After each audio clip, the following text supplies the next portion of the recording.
Hello everyone. ये video में हम देखेंगे doubly link list. Doubly link list linear data structure है।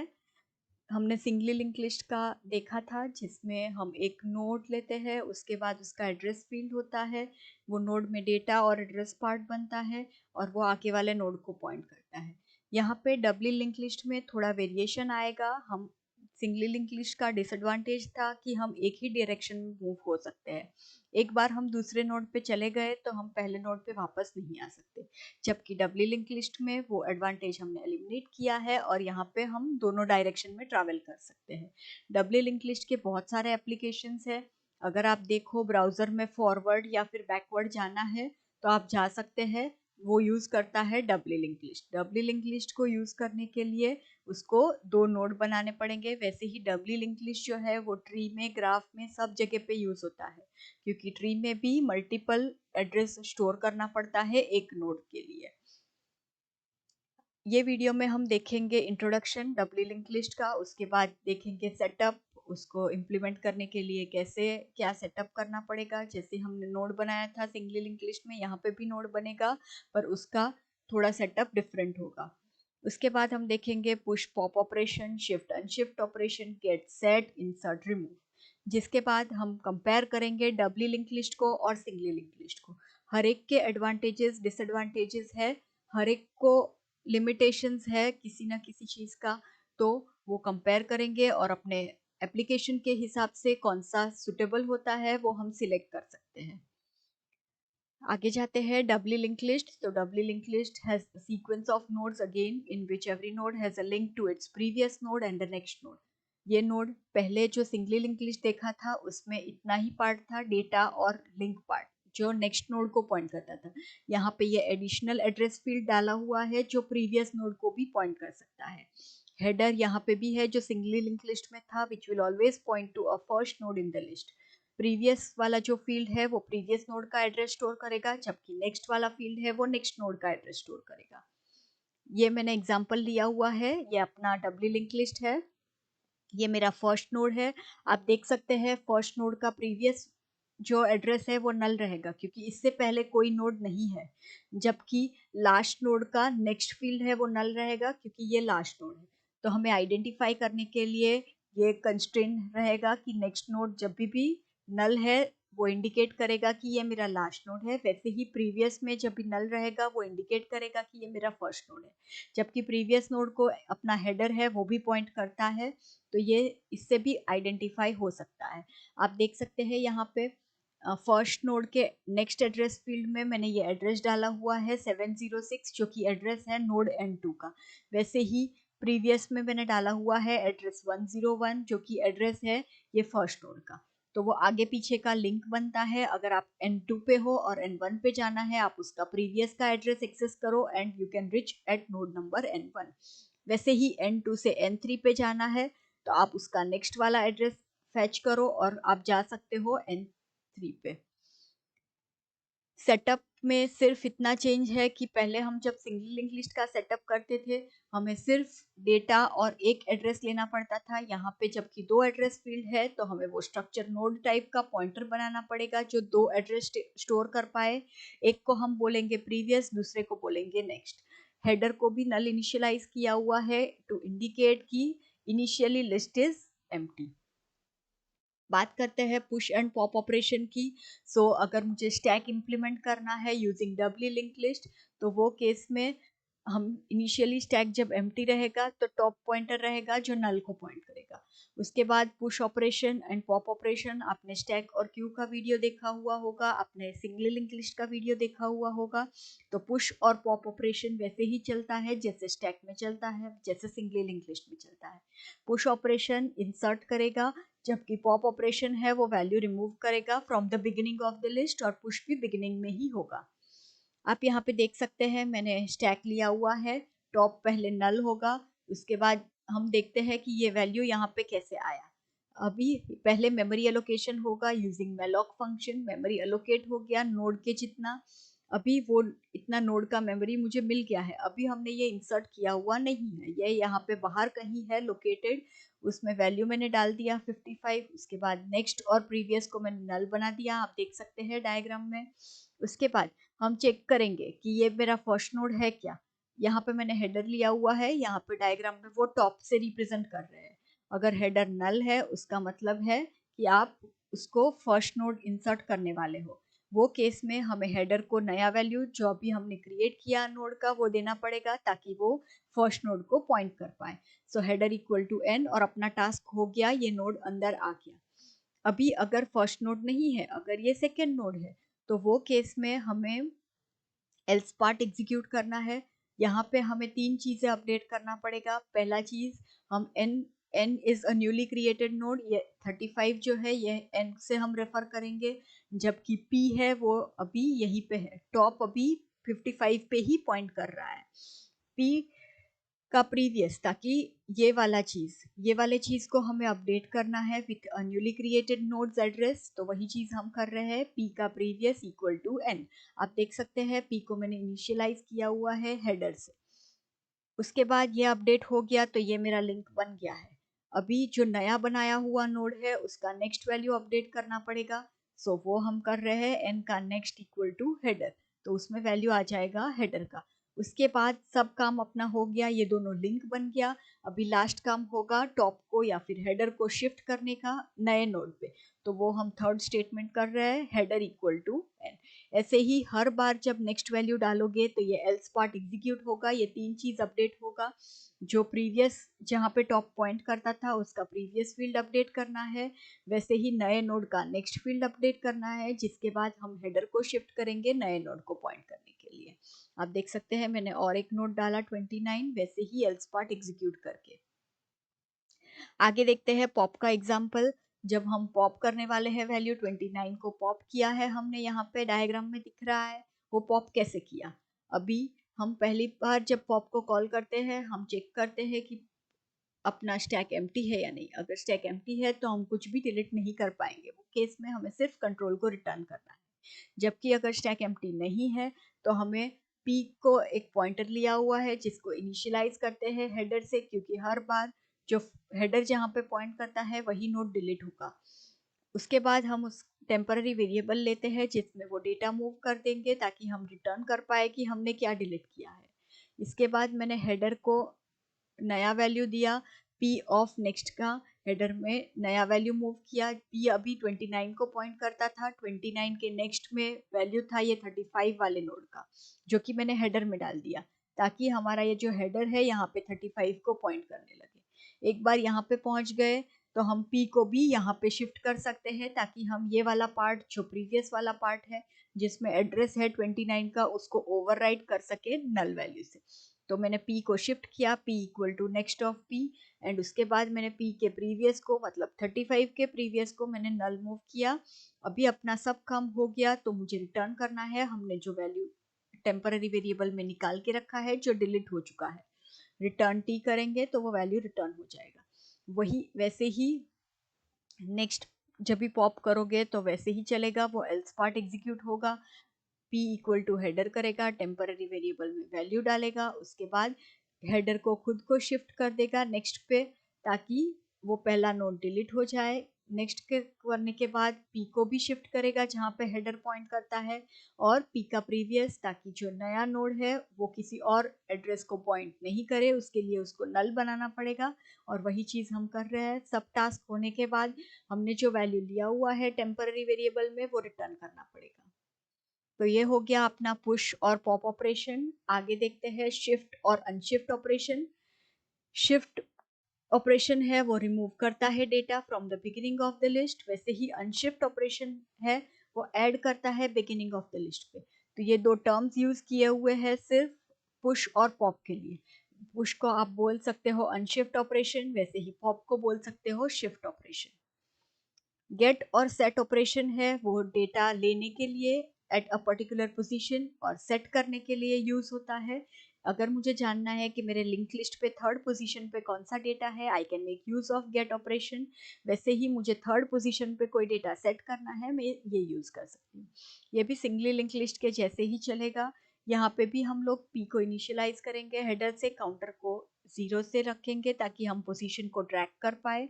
यहाँ पे मैंने वाइल लूप लगाया हुआ है जब तक काउंटर पोजीशन तक नहीं पहुंच जाता या फिर लिस्ट एंड नहीं हो जाता।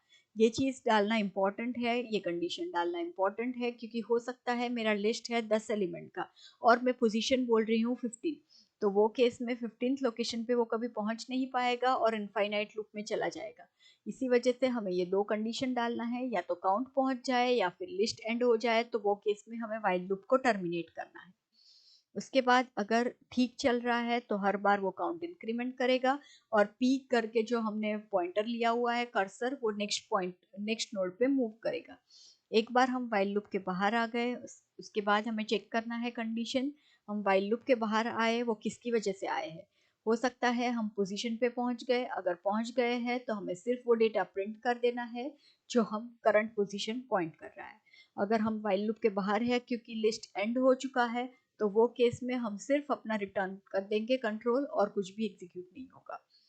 सेट ऑपरेशन है वो गेट ऑपरेशन के जैसा ही है, सिर्फ डिफरेंस है मैंने या वहां पे गेट कराया था, मैंने प्रिंट कराया था वैल्यू, जबकि यहाँ पे मैं p ऑफ डेटा का वैल्यू सेट करूंगी with a new value that I have brought it as a parameter. So ये जो वैल्यू है वो उसको ओवरराइट होगा p ऑफ डेटा में। सो ये हो गया अपना गेट और सेट ऑपरेशन। इसके बाद देखते हैं insert and remove operation in W link list. So insert operation map करते हैं एनक्यू से, वैसे ही रिमूव ऑपरेशन है वो मैप करते हैं डीक्यू से। इंसर्शन है वो एंड पे होता है, जैसे हमने क्यू में देखा था, वैसे ही रिमूवल है वो बिगिनिंग से होता है। सो इसके लिए हम लोग दो पॉइंटर मेंटेन करेंगे, फ्रंट और रियर, जो पॉइंट करेगा। नाउ यहाँ पे भी आप देख सकते हो, इंसर्ट करने के लिए मैंने वेलॉक से मेमोरी एलोकेट किया है, उसका नेक्स्ट और प्रीवियस को नल डाला और डेटा वैल्यू डाल के रखा है। ये स्ट्रक्चर मेरे पास बना हुआ है अभी, जब मैंने इतना एग्जीक्यूट कर लिया। अभी हो सकता है कि फ्रंट है और रियर है वो नल पे पॉइंट करता है, क्योंकि ये फर्स्ट नोड का इंसर्शन है, तो वो हमें कंडीशन चेक करना पड़ेगा। ये कंडीशन फर्स्ट टाइम ही ट्रू होगा, उसके बाद वो कंडीशन कभी ट्रू नहीं होगा। अगर front equal equal to null है, उसका मतलब है कि ये हमारा पहला इंसर्शन है। पहला इंसर्शन है तो हमें सिर्फ फ्रंट और रियर को ये नए नोड से पॉइंट करा देना है और अपना टास्क हो गया। इसके बाद वाले हर एक इंसर्शन के लिए ये एल्स पार्ट एग्जीक्यूट होगा। अगर हम नया नोड इंसर्ट करते हैं विद द वैल्यू 3, तो हमें कितना अपडेट करना पड़ेगा वो हम एल्स पार्ट में करेंगे। अभी हम एक p करके पॉइंटर लेते हैं जिसको हम रेयर पे पॉइंट करा देंगे। तो रेयर अभी 2 पे पॉइंट कर रहा है और फ्रंट भी 2 वाले नोड पे है जिसका एड्रेस है 96।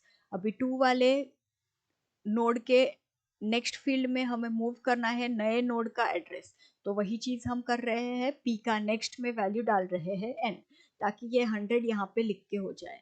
एक बार वो हो गया कि हमें नेक्स्ट टास्क करना है n का प्रीवियस, नए नोड का प्रीवियस है वो अपडेट करना है with an address of p। जहाँ पे p पॉइंट करता है वो एड्रेस हमें यहाँ पे स्टोर करना है, जो कि हम कर रहे हैं n का previous would get a value from p। एक बार ये चीज हो गया, ये दोनों एक दूसरे को पॉइंट करने लगे कि हम रियर को शिफ्ट कर सकते हैं ये वाले नोड पे जिसका एड्रेस है 100। सो ये एड्रेस हमें मिलेगा न्यूली क्रिएटेड नोड n से। So we will just write rear equal to n और रियर पॉइंटर यहाँ पे शिफ्ट हो गया।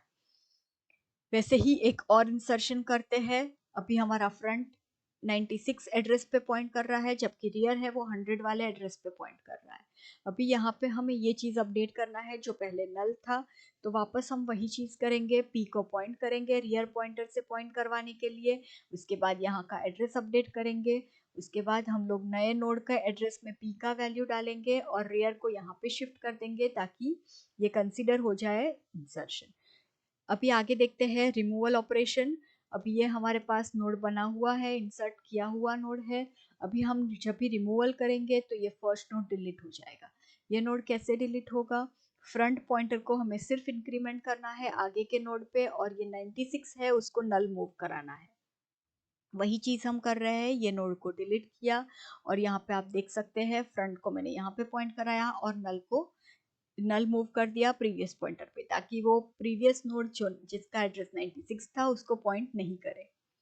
ये कैसे करेंगे, इसके लिए हम रिमूव ऑपरेशन डिजाइन किया हुआ है। हर बार हम रिमूव करने से पहले चेक करेंगे, अगर फ्रंट नल है मतलब कि आपका लिस्ट एम्प्टी है जिसमें से आप रिमूव नहीं कर पाओगे। अगर लिस्ट एम्प्टी नहीं है तो एक और कंडीशन चेक करना पड़ेगा। हो सकता है हम जो नोड डिलीट करने वाले हैं वो अपना लास्ट नोड है, वो केस में हमें फ्रंट और रियर सेम नोड पे पॉइंट करता हुआ मिलेगा।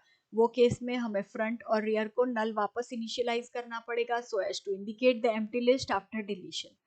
ये होने के बाद हम रिटर्न कर देंगे कंट्रोल वापस अपने कॉलिंग फंक्शन को। अगर आपके पास बहुत सारे नोड पड़े हुए हैं लिंक लिस्ट में तो ये कंडीशन फॉल्स हो जाएगा और बाकी सब केसेस के लिए एल्स वाला पार्ट एग्जीक्यूट होगा। जब ये एल्स वाला पार्ट एग्जीक्यूट होता है हम लोग पहले प्रिंट कर रहे हैं कि कौन सा नोड डिलीट करने वाले हैं। उसके बाद मैंने पी को ऑलरेडी फ्रंट से इनिशियलाइज किया हुआ है सो पी का नेक्स्ट जो है वो वैल्यू डालेंगे फ्रंट पे ताकि फ्रंट आगे पॉइंट करने लगे। जिसके बाद मैं P को भी वही पॉइंट करा दूंगी 100 पे और उसके बाद मैं P के प्रीवियस को, ताकि ये चेंज हो जाए।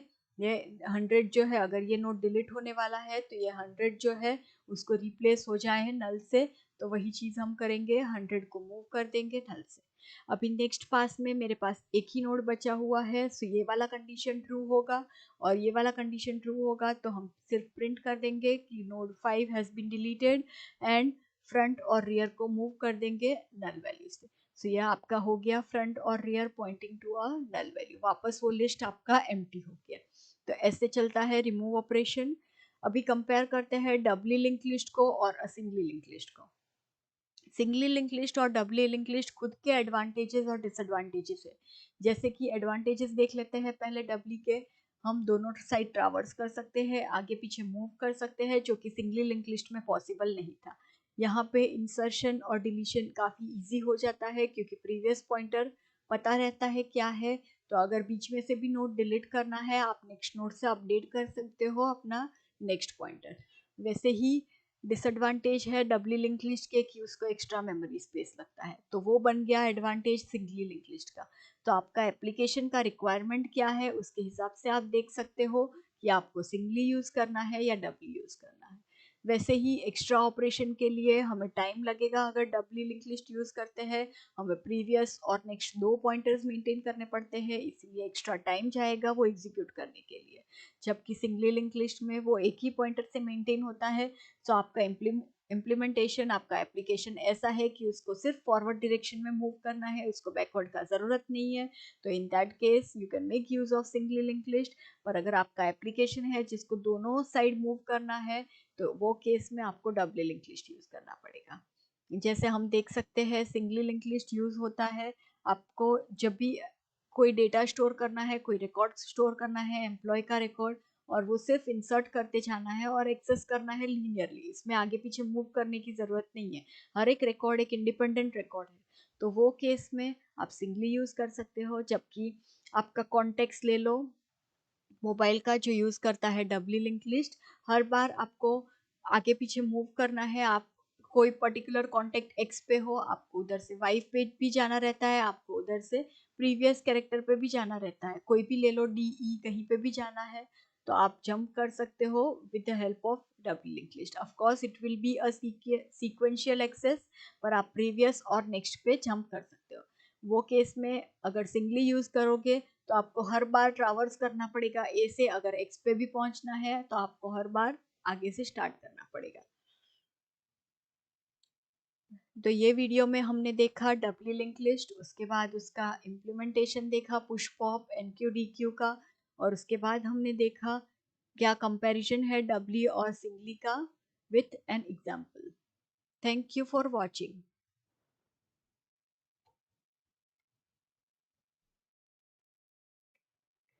हेलो एवरीवन, ये वीडियो में हम देखेंगे doubly link list. Doubly link list linear data structure है।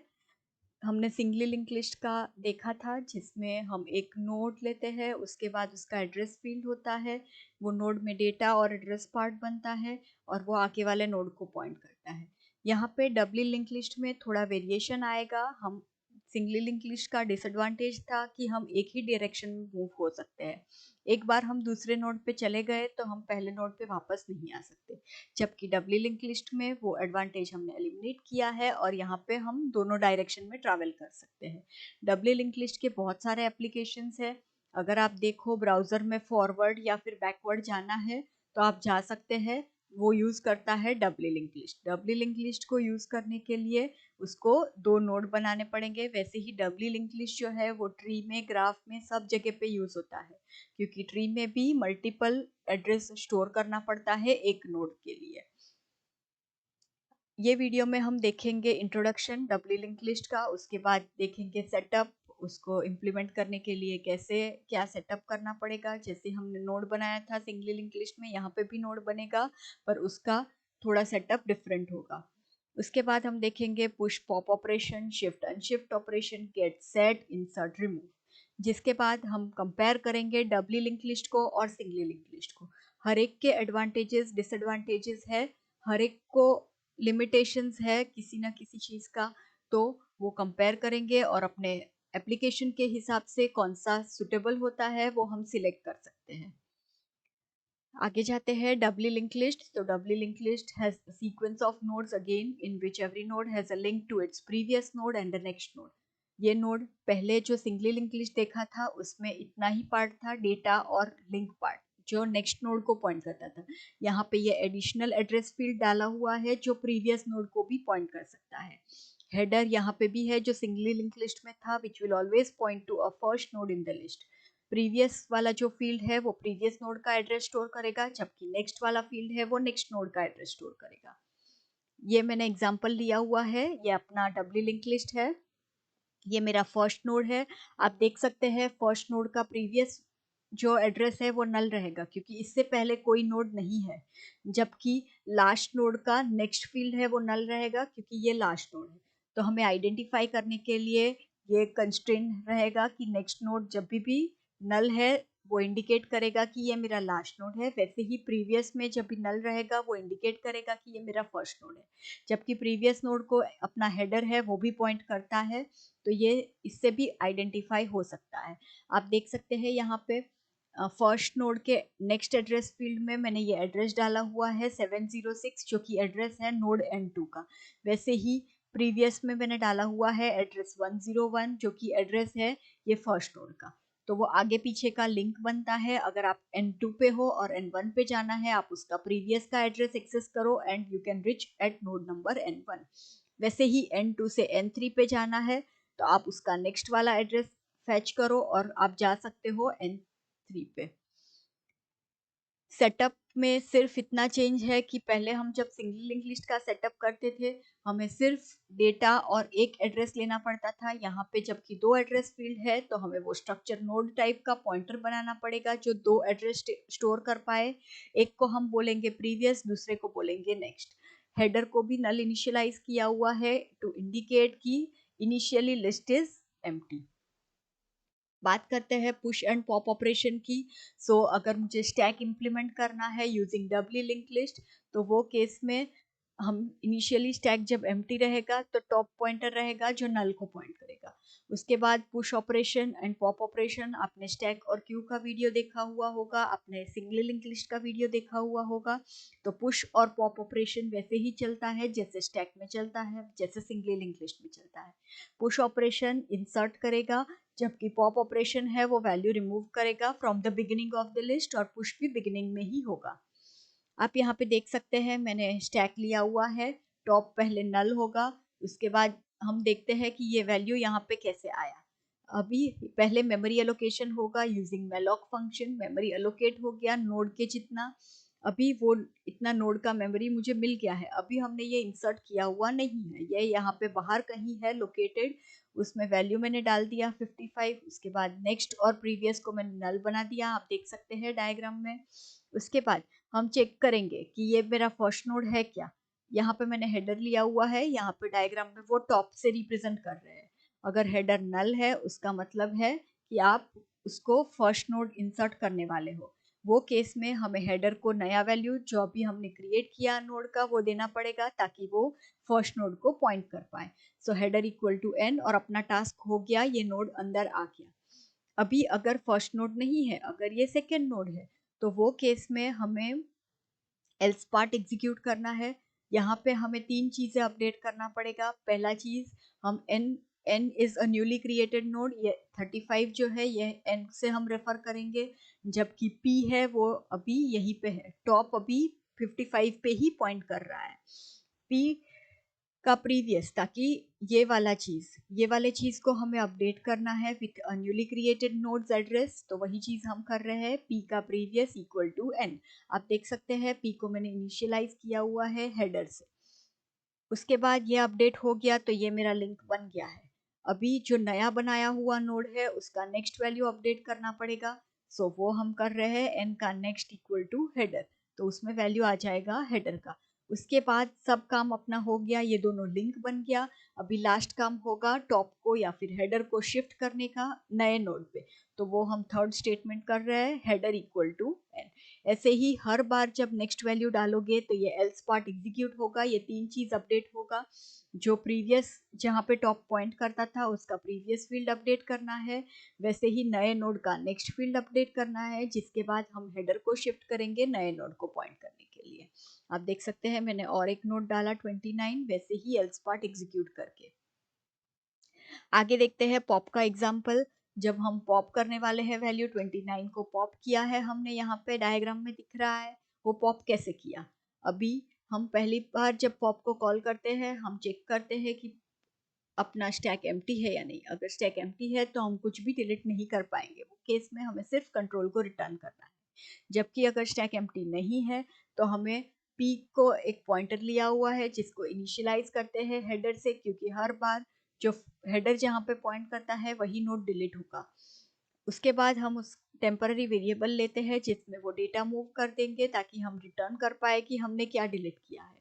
इसके बाद मैंने हेडर को नया वैल्यू दिया, पी ऑफ नेक्स्ट का हेडर में नया वैल्यू मूव किया। पी अभी 29 को पॉइंट करता था, 29 के नेक्स्ट में वैल्यू था ये 35 वाले नोड का, जो कि मैंने हेडर में डाल दिया ताकि हमारा ये जो हेडर है यहाँ पे 35 को पॉइंट करने लगे। एक बार यहाँ पे पहुंच गए तो हम पी को भी यहाँ पे शिफ्ट कर सकते हैं ताकि हम ये वाला पार्ट जो प्रीवियस वाला पार्ट है जिसमें एड्रेस है 29 का उसको ओवरराइट कर सके नल वैल्यू से। तो मैंने p को शिफ्ट किया, p equal to next of p, and उसके बाद मैंने p के प्रीवियस को मतलब 35 के प्रीवियस को मैंने नल मूव किया। अभी अपना सब काम हो गया तो मुझे रिटर्न करना है हमने जो वैल्यू टेम्पररी वेरिएबल में निकाल के रखा है जो डिलीट हो चुका है। रिटर्न t करेंगे तो वो वैल्यू रिटर्न हो जाएगा। वही वैसे ही नेक्स्ट जब भी पॉप करोगे तो वैसे ही चलेगा, वो एल्स पार्ट एग्जीक्यूट होगा। p इक्वल टू हेडर करेगा, टेम्पररी वेरिएबल में वैल्यू डालेगा, उसके बाद हेडर को खुद को शिफ्ट कर देगा नेक्स्ट पे ताकि वो पहला नोड डिलीट हो जाए। नेक्स्ट के करने के बाद p को भी शिफ्ट करेगा जहाँ पे हेडर पॉइंट करता है, और p का प्रीवियस ताकि जो नया नोड है वो किसी और एड्रेस को पॉइंट नहीं करे, उसके लिए उसको नल बनाना पड़ेगा। और वही चीज़ हम कर रहे हैं। सब टास्क होने के बाद हमने जो वैल्यू लिया हुआ है टेम्पररी वेरिएबल में वो रिटर्न करना पड़ेगा। तो ये हो गया अपना पुश और पॉप ऑपरेशन। आगे देखते हैं शिफ्ट और अनशिफ्ट ऑपरेशन। शिफ्ट ऑपरेशन है वो रिमूव करता है data from the beginning of the list, वैसे ही अनशिफ्ट ऑपरेशन है वो ऐड करता है बिगिनिंग ऑफ द लिस्ट पे। तो ये दो टर्म्स यूज किए हुए हैं सिर्फ पुश और पॉप के लिए। पुश को आप बोल सकते हो अनशिफ्ट ऑपरेशन, वैसे ही पॉप को बोल सकते हो शिफ्ट ऑपरेशन। गेट और सेट ऑपरेशन है वो डेटा लेने के लिए एट अ पर्टिकुलर पोजीशन और सेट करने के लिए यूज होता है। अगर मुझे जानना है कि मेरे लिंक लिस्ट पे थर्ड पोजीशन पे कौन सा डेटा है, I can make use of get operation. वैसे ही मुझे थर्ड पोजीशन पे कोई डेटा सेट करना है, मैं ये यूज कर सकती हूँ। ये भी सिंगली लिंक लिस्ट के जैसे ही चलेगा। यहाँ पे भी हम लोग p को इनिशियलाइज करेंगे हेडर से, काउंटर को 0 से रखेंगे ताकि हम पोजीशन को ट्रैक कर पाए। यहाँ पे मैंने वाइल लूप लगाया हुआ है जब तक काउंटर पोजीशन तक नहीं पहुंच जाता या फिर लिस्ट एंड नहीं हो जाता। ये चीज डालना इंपॉर्टेंट है, ये कंडीशन डालना इंपॉर्टेंट है क्योंकि हो सकता है मेरा लिस्ट है 10 एलिमेंट का और मैं पोजीशन बोल रही हूँ 15, तो वो केस में 15th लोकेशन पे वो कभी पहुंच नहीं पाएगा और इनफाइनाइट लूप में चला जाएगा। इसी वजह से हमें ये दो कंडीशन डालना है, या तो काउंट पहुंच जाए या फिर लिस्ट एंड हो जाए, तो वो केस में हमें वाइल लूप को टर्मिनेट करना है। उसके बाद अगर ठीक चल रहा है तो हर बार वो काउंट इंक्रीमेंट करेगा और पीक करके जो हमने पॉइंटर लिया हुआ है कर्सर वो नेक्स्ट नोड पे मूव करेगा। एक बार हम वाइल लूप के बाहर आ गए, उसके बाद हमें चेक करना है कंडीशन। हम वाइल लूप के बाहर आए, वो किसकी वजह से आए हैं। हो सकता है हम पोजीशन पे पहुंच गए, अगर पहुंच गए हैं तो हमें सिर्फ वो डेटा प्रिंट कर देना है जो हम करंट पोजीशन पॉइंट कर रहा है। अगर हम व्हाइल लूप के बाहर है क्योंकि लिस्ट एंड हो चुका है, तो वो केस में हम सिर्फ अपना रिटर्न कर देंगे कंट्रोल, और कुछ भी एग्जीक्यूट नहीं होगा। सेट ऑपरेशन है वो गेट ऑपरेशन के जैसा ही है, सिर्फ डिफरेंस है मैंने या वहां पे गेट कराया था, मैंने प्रिंट कराया था वैल्यू, जबकि यहाँ पे मैं p ऑफ डेटा का वैल्यू सेट करूंगी with a new value that I have brought it as a parameter. So ये जो वैल्यू है वो उसको ओवरराइट होगा p ऑफ डेटा में। सो ये हो गया अपना गेट और सेट ऑपरेशन। इसके बाद देखते हैं insert and remove operation in W link list. So insert operation map करते हैं एनक्यू से, वैसे ही रिमूव ऑपरेशन है वो मैप करते हैं डीक्यू से। इंसर्शन है वो एंड पे होता है जैसे हमने क्यू में देखा था, वैसे ही रिमूवल है वो बिगिनिंग से होता है। सो इसके लिए हम लोग दो पॉइंटर मेंटेन करेंगे, फ्रंट और रियर, जो पॉइंट करेगा। नाउ यहाँ पे भी आप देख सकते हो इंसर्ट करने के लिए मैंने मेलॉक से मेमोरी एलोकेट किया है, उसका नेक्स्ट और प्रीवियस को नल डाला और डेटा वैल्यू डाल के रखा है। ये स्ट्रक्चर मेरे पास बना हुआ है अभी जब मैंने इतना एग्जीक्यूट कर लिया। अभी हो सकता है कि फ्रंट है और रियर है वो नल पे पॉइंट करता है क्योंकि ये फर्स्ट नोड का इंसर्शन है, तो वो हमें कंडीशन चेक करना पड़ेगा। ये कंडीशन फर्स्ट टाइम ही ट्रू होगा, उसके बाद वो कंडीशन कभी ट्रू नहीं होगा। अगर front equal equal to null है उसका मतलब है कि ये हमारा पहला इंसर्शन है। पहला इंसर्शन है तो हमें सिर्फ फ्रंट और रियर को ये नए नोड से पॉइंट करा देना है और अपना टास्क हो गया। इसके बाद वाले हर एक इंसर्शन के लिए ये एल्स पार्ट एग्जीक्यूट होगा। अगर हम नया नोड इंसर्ट करते हैं विद द वैल्यू 3, तो हमें कितना अपडेट करना पड़ेगा वो हम एल्स पार्ट में करेंगे। अभी हम एक p करके पॉइंटर लेते हैं जिसको हम रेयर पे पॉइंट करा देंगे। तो रेयर अभी 2 पे पॉइंट कर रहा है और फ्रंट भी 2 वाले नोड पे है जिसका एड्रेस है 96। अभी 2 वाले नोड के नेक्स्ट फील्ड में हमें मूव करना है नए नोड का एड्रेस, तो वही चीज हम कर रहे हैं, p का नेक्स्ट में वैल्यू डाल रहे हैं n, ताकि ये 100 यहाँ पे लिख के हो जाए। एक बार वो हो गया कि हमें नेक्स्ट टास्क करना है n का प्रीवियस, नए नोड का प्रीवियस है वो अपडेट करना है with an address of p। जहाँ पे p पॉइंट करता है वो एड्रेस हमें यहाँ पे स्टोर करना है, जो कि हम कर रहे हैं, n का previous would get a value from p। एक बार ये चीज हो गया, ये दोनों एक दूसरे को पॉइंट करने लगे कि हम रेयर को शिफ्ट कर सकते हैं ये वाले नोड पे जिसका एड्रेस है 100। सो ये एड्रेस हमें मिलेगा न्यूली क्रिएटेड नोड n से। So we will just write rear equal to n और रेयर पॉइंटर यहाँ पे शिफ्ट हो गया। वैसे ही एक और इंसर्शन करते हैं। अभी हमारा फ्रंट 96 एड्रेस पे पॉइंट कर रहा है जबकि रियर है वो 100 वाले एड्रेस पे पॉइंट कर रहा है। अभी यहाँ पे हमें ये चीज अपडेट करना है जो पहले नल था, तो वापस हम वही चीज करेंगे, p को पॉइंट करेंगे रियर पॉइंटर से पॉइंट करवाने के लिए। उसके बाद यहाँ का एड्रेस अपडेट करेंगे। उसके बाद हम लोग नए नोड का एड्रेस में p का वैल्यू डालेंगे और रियर को यहाँ पे शिफ्ट कर देंगे ताकि ये कंसिडर हो जाए इंसर्शन। अभी आगे देखते हैं रिमूवल ऑपरेशन। अभी ये हमारे पास नोड बना हुआ है, इंसर्ट किया हुआ नोड है। अभी हम जब भी रिमूवल करेंगे तो ये फर्स्ट नोड डिलीट हो जाएगा। ये नोड कैसे डिलीट होगा? फ्रंट पॉइंटर को हमें सिर्फ इंक्रीमेंट करना है आगे के नोड पे और ये 96 है उसको नल मूव कराना है। वही चीज हम कर रहे हैं, ये नोड को डिलीट किया और यहाँ पे आप देख सकते हैं फ्रंट को मैंने यहाँ पे पॉइंट कराया और नल मूव कर दिया प्रीवियस पॉइंटर पे ताकि वो प्रीवियस नोड जो जिसका एड्रेस 96 था उसको पॉइंट नहीं करे। ये कैसे करेंगे? इसके लिए हम रिमूव ऑपरेशन डिजाइन किया हुआ है। हर बार हम रिमूव करने से पहले चेक करेंगे, अगर फ्रंट नल है मतलब कि आपका लिस्ट एम्प्टी है जिसमें से आप रिमूव नहीं कर पाओगे। अगर लिस्ट एम्प्टी नहीं है तो एक और कंडीशन चेक करना पड़ेगा। हो सकता है हम जो नोड डिलीट करने वाले हैं वो अपना लास्ट नोड है, वो केस में हमें फ्रंट और रियर सेम नोड पे पॉइंट करता हुआ मिलेगा। वो केस में हमें फ्रंट और रियर को नल वापस इनिशियलाइज करना पड़ेगा so as to indicate the empty list after deletion. ये होने के बाद हम रिटर्न कर देंगे कंट्रोल वापस अपने कॉलिंग फंक्शन को।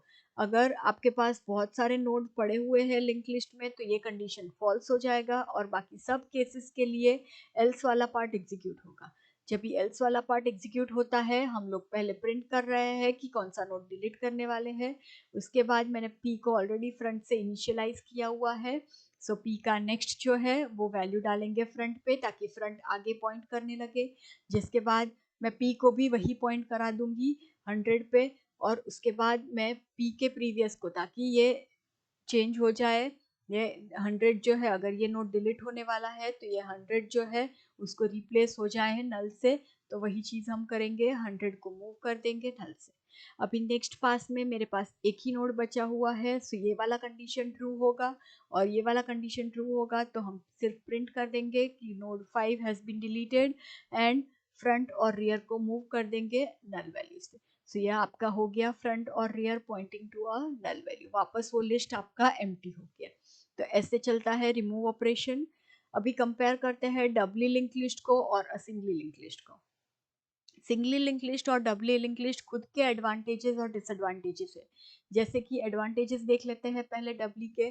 हम दोनों साइड ट्रैवर्स कर सकते हैं, आगे पीछे मूव कर सकते हैं, जो कि सिंगली लिंक लिस्ट में पॉसिबल नहीं था। यहाँ पे इंसर्शन और डिलीशन काफ़ी इजी हो जाता है, क्योंकि प्रीवियस पॉइंटर पता रहता है क्या है। तो अगर बीच में से भी नोड डिलीट करना है, आप नेक्स्ट नोड से अपडेट कर सकते हो अपना नेक्स्ट पॉइंटर। वैसे ही डिसएडवांटेज है डबली लिंक लिस्ट के कि उसको एक्स्ट्रा मेमोरी स्पेस लगता है, तो वो बन गया एडवांटेज सिंगली लिंक लिस्ट का। तो आपका एप्लीकेशन का रिक्वायरमेंट क्या है, उसके हिसाब से आप देख सकते हो कि आपको सिंगली यूज़ करना है या डबली यूज़ करना है। वैसे ही एक्स्ट्रा ऑपरेशन के लिए हमें टाइम लगेगा अगर डबली लिंक लिस्ट यूज़ करते हैं। हमें प्रीवियस और नेक्स्ट 2 पॉइंटर्स मेंटेन करने पड़ते हैं, इसलिए एक्स्ट्रा टाइम जाएगा वो एग्जीक्यूट करने के लिए। जबकि सिंगली लिंक लिस्ट में वो एक ही पॉइंटर से मेंटेन होता है। तो आपका इम्प्लीमेंटेशन, आपका एप्लीकेशन ऐसा है कि उसको सिर्फ फॉरवर्ड डायरेक्शन में मूव करना है, उसको बैकवर्ड का ज़रूरत नहीं है। तो in that case you can make use of singly link list. पर अगर आपका एप्लीकेशन है जिसको दोनों साइड मूव करना है, तो वो केस में आपको डबली लिंक लिस्ट यूज़ करना पड़ेगा। जैसे हम देख सकते हैं सिंगली लिंक लिस्ट यूज़ होता है आपको जब भी कोई डेटा स्टोर करना है, कोई रिकॉर्ड स्टोर करना है, एम्प्लॉय का रिकॉर्ड, और वो सिर्फ इंसर्ट करते जाना है और एक्सेस करना है लीनियरली, इसमें आगे पीछे मूव करने की ज़रूरत नहीं है। हर एक रिकॉर्ड एक इंडिपेंडेंट रिकॉर्ड है, तो वो केस में आप सिंगली यूज़ कर सकते हो। जबकि आपका कॉन्टेक्स्ट ले लो मोबाइल का, जो यूज़ करता है डबली लिंक लिस्ट, हर बार आपको आगे पीछे मूव करना है। आप कोई पर्टिकुलर कॉन्टेक्ट एक्स पे हो, आपको उधर से वाई पे भी जाना रहता है, आपको उधर से प्रीवियस कैरेक्टर पे भी जाना रहता है, कोई भी ले लो डी ई कहीं पे भी जाना है, तो आप जंप कर सकते हो with the help of double link list. Of course it will be a sequential access, पर आप प्रीवियस और नेक्स्ट पे जंप कर सकते हो। वो केस में अगर सिंगली यूज़ करोगे तो आपको हर बार ट्रैवर्स करना पड़ेगा ए से, अगर एक्स पे भी पहुंचना है तो आपको हर बार आगे से स्टार्ट करना पड़ेगा। तो ये वीडियो में हमने देखा डबली लिंक लिस्ट, उसके बाद उसका इम्प्लीमेंटेशन देखा पुश पॉप एनक्यू डीक्यू का, और उसके बाद हमने देखा क्या कंपैरिजन है डबली और सिंगली का विथ एन एग्जांपल।